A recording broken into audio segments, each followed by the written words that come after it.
जय श्री राम, हर हर महादेव, जय माता लक्ष्मी। प्रिय दर्शकों और साथियों, आज हम एक ऐसी बात करने जा रहे हैं जो न केवल आपके घर की सुख समृद्धि से जुड़ी है, बल्कि आपके परिवार की खुशहाली का राज भी बताती है। अगर आपके घर की महिलाएं सुबह जल्दी उठकर काम करती हैं और खाना बनाती हैं, तो यह वीडियो आपके लिए बेहद खास होने वाला है। कहा जाता है कि स्त्री घर की लक्ष्मी होती है। जहाँ लक्ष्मी का वास होता है, वहाँ तरक्की और समृद्धि अपने आप आती है। शास्त्रों में भी कहा गया है कि जिस घर की महिला प्रसन्न रहती है और समय पर अपने कर्तव्यों को पूरा करती है, उस घर में माँ लक्ष्मी का आशीर्वाद बना रहता है। आज हम आपको एक छोटी सी कहानी सुनाने जा रहे हैं, जो न केवल मनोरंजक है, बल्कि एक बहुत बड़ी सीख भी देती है। यह कहानी है एक आलसी व्यक्ति की, जिसने अपनी आदतों के कारण अपने जीवन में कई मुश्किलों का सामना किया, लेकिन अंत में उसकी पत्नी की समझदारी और सूझबूझ ने उसे एक नई दिशा दी। एक बार की बात है, एक छोटे से गांव में श्याम नाम का एक व्यक्ति रहता था। श्याम इतना आलसी था कि उसे खटिया से उठने में भी परेशानी होती थी। वह दिन भर खटिया पर लेटा रहता और किसी भी काम में हाथ नहीं बंटाता। उसकी पत्नी, जो बहुत मेहनती और समझदार थी, उसे कई बार समझाने की कोशिश करती, लेकिन श्याम हमेशा टाल देता। एक दिन पत्नी ने उसे प्रेम पूर्वक कहा, श्याम, तुम्हें खटिया पर लेटे रहना पसंद है तो ठीक है, लेकिन कम से कम खटिया पर बैठे बैठे ही कुछ ऐसा काम करो जिससे घर का भला हो। श्याम ने सोचा और कुछ देर बाद खुश होकर बोला, मैंने एक काम ढूंढ लिया है, अब मैं भी घर में मदद करूंगा। पत्नी को लगा कि आखिरकार उसकी मेहनत रंग लाई है। उसने झटपट सब्जी की टोकरी में चाकू रखा और श्याम के पास रखकर कहा, तो अब सब्जी काट लो, ये बैठे बैठे भी हो सकता है। लेकिन श्याम का ध्यान सब्जियों पर नहीं गया। थोड़ी देर बाद पत्नी ने देखा कि श्याम खटिया पर बैठा मक्खियां गिन रहा है। वहां मरी हुई मक्खियां पड़ी थीं और श्याम गर्व से बोला, देखो, मैंने इन 7 मक्खियों को मारा है, अब मुझे इससे बेहतर कोई काम नहीं लगता। पत्नी को देखते ही वह उछल कर बोला, देखा मेरा कमाल, मैंने इतनी फुर्ती से 7 मक्खियों को मौत के घाट उतार दिया। अब देखता हूँ कि पूरे दिन में कितनी मार सकता हूँ। आलसी श्याम को अब यही धुन सवार हो गई।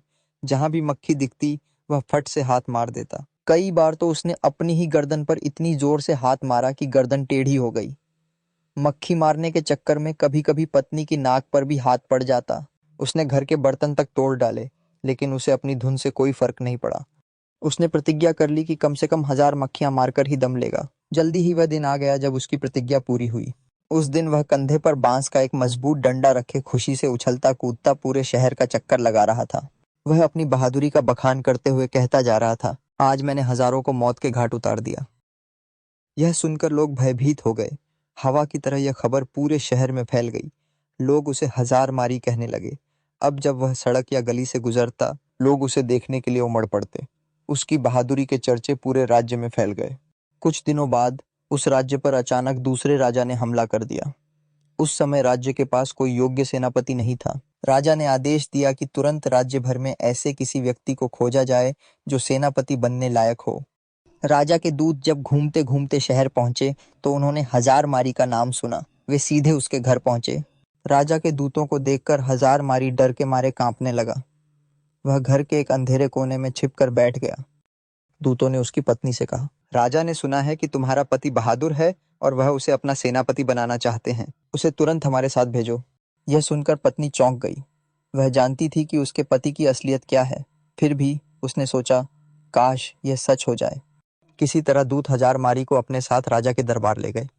जब वह लंबा चौड़ा नौजवान राजा के सामने खड़ा हुआ, तो राजा उसे देखकर खुश हो गया। उन्होंने पूछा, तुम्हारा ही नाम 1000 मारी है? आलसी बोला, जी हुजूर, मुझे ही 1000 मारी कहते हैं। राजा ने कहा, तुम्हारी बहादुरी के चर्चे हमने सुने हैं। हम चाहते हैं कि शत्रु के साथ हो रहे युद्ध में तुम हमारी सेना का संचालन करो। कांपते हुए 1000 मारी ने राजा की आज्ञा को स्वीकार कर लिया। सूचना देने के लिए वह घोड़े पर सवार होकर पत्नी के पास पहुंचा। यह सुनकर पत्नी की खुशी का ठिकाना नहीं रहा, लेकिन उसे चिंता भी हुई। उसने सोचा, 1000 मारी तो सेनापति बन गया, लेकिन शत्रु की सेना का मुकाबला वह कैसे करेगा? अगर वह डर के मारे युद्ध के मैदान से भाग निकला, तो राजा इसे जीवित नहीं छोड़ेगा। इस डर से उसने एक मजबूत रस्सी से 1000 मारी को घोड़े से बांधना शुरू किया। 1000 मारी ने पूछा, यह तुम क्या कर रही हो? पत्नी ने जवाब दिया, मैं आपको घोड़े के साथ बांध रही हूँ स्वामी। 1000 मारी ने फिर पूछा, यह क्यों? पत्नी ने कहा, मैं इसीलिए आपको बांध रही हूँ ताकि आप लड़ाई के जोश में घोड़े से कूदकर पैदल ही लड़ने न लगे। जब विजय के बाद हजारमारी वापस दरबार लौटा और लोगों ने उसे घोड़े से बंधा हुआ देखा तो उनका उत्साह और बढ़ गया।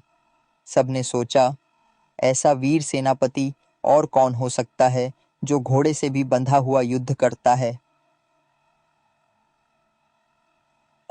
राजा की आज्ञा मिलते ही सेना युद्ध के लिए तैयार थी। हजारमारी के नेतृत्व में वे युद्ध भूमि की ओर चल पड़े। शत्रु की सेना को जब पता चला कि एक बड़ी फौज के साथ हजारमारी खुद मुकाबला करने आ रहा है तो उनके योद्धाओं के होश उड़ गए। उन्होंने सुना था कि हजारमारी अकेला ही हजारों को मार गिराता है। नाम सुनते ही बड़े बड़े योद्धाओं का साहस टूट गया। उन्हें अपनी मृत्यु सामने दिखाई देने लगी।